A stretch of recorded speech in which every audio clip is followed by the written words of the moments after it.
everybody, my name's Raj Sidhu. I'm one of the careers consultants here at the university. I look after all the IT, engineering and maths related courses here. I'm going to be talking you through a video all about what employers are looking for from you. Please do remember to look through the series of videos. We called it a careers pick and mix because we really do think it blends together to provide you lots of information. So do have a look, and at the end we'll be giving you specific information about how to book an appointment as well. Okay guys, so let's talk through what employers are actually looking for from you. This is a frequently asked question from a lot of students. A few things that we're going to talk about. Now, employers say to us that they only look at applications which actually meet the requirements of their job. Nothing too groundbreaking there. If you've got a job in front of you, you've got a set of requirements and you want each of the applications that you want to read to match them. The majority are going to be rejected if they don't match your job, and they're going to be done quite quickly. So when you hear things about people only reading CVs for 30 seconds, it often startles people, but think about it. If it doesn't match the job that you're looking to fill, you're not going to give it a huge amount of investment of your time. You're going to move through quite quickly. Evidence of the application, and the key things that people are looking for is, do you understand the job that you're applying for? Are you familiar with the industry? And then do you have, in turn, what it needs to match to the job that you're applying for? You've got to use a variety of different resources. You've got to look through the company's website.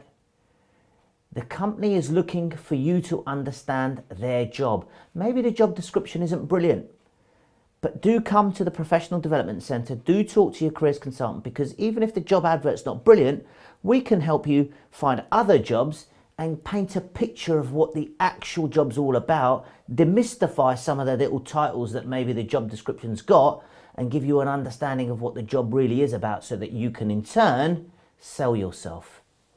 The final bullet point here is all about, do please pay attention to detail. We do like for you to cover the basics, no spelling mistakes, sell yourself, first impressions are really good, but you've got to be able to sell yourself and give the reader evidence. That's a key thing that employers, when we say, right, what are you looking for from students? They say, I'm not going to just hire somebody because they tell me they're good. I'm looking for evidence and examples. So what are the challenges that you might face? You know, we've told you what they're looking for. What's the challenges in the delivery of all of that? Well, you've got to understand what you actually want. There's no point applying for every single job out there. Do a little bit of a self-assessment and figure out what it is that you want. Then in turn, find out whether that exists. So what jobs are actually out there? What kind of jobs do you see in the marketplace that you want to apply for? Then you've got to, once you've identified those, research the various options. Don't keep your search narrow. One of the things that you'll see when you come in and book an appointment to see a careers advisor, and I'll give you the link at the end, is that we're really keen on keeping your options open and making informed decisions about your job search. The final point, let's keep this particularly tailored and very positive. What we mean by that is, match your application to each of the jobs that you're applying for. Yes, we've spoken about it, but I also want you to be proactive, using a variety of different tools, reading industry press, going onto LinkedIn, talking to your friends and networking. That's the proactive part of your job search. And then there's also a creative part of your job search that we want you to do. And that's particularly about the networking element as well. And that's thinking about, you know, not every single job is advertised. 70% of jobs, I heard somewhere, are never advertised because they're filled through word of mouth marketing. We want you to be conscious of that. And again, come and see us. We'll help you put up that creative part of your job hunt approach together as well. So this is a large part of what employers are saying.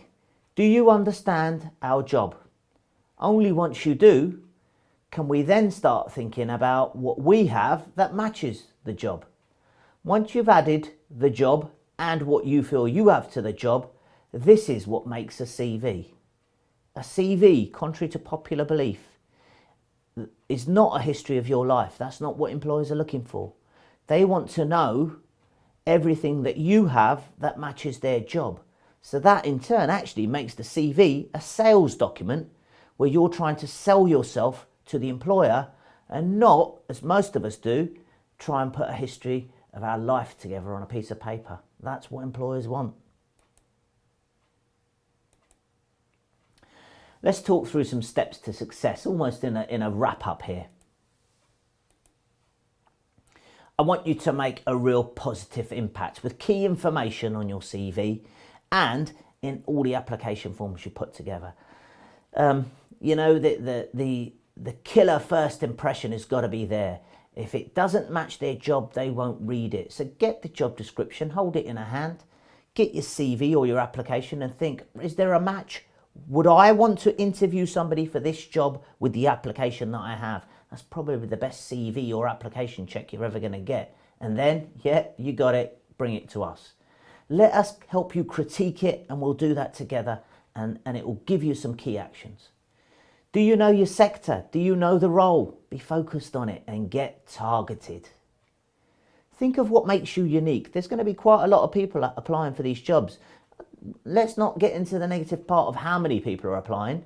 That's not going to change the amount of effort you put into your application. You've always got to put the best application forward and invest the best amount of time that you can.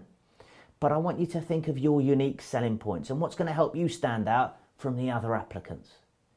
One of my favourite things to talk about is balancing quality with quantity and making your work count. You know, a lot of people tell me that they put together lots of applications in a week. You know, they say X number of applications is what I'm doing, Raj. I always think to myself that it's good to balance quality with quantity. There's no point doing 20 applications a week if you're not confident that you're going to get 20 interviews in turn. So I do want you to start balancing the quality of your applications with the amount that you're sending out. Do think to yourself, is this going to get me an interview? And it's really worth sending it once you feel confident in yourself that it is going to get you an interview. Give the reader exactly what they're looking for. Showcase to them your knowledge.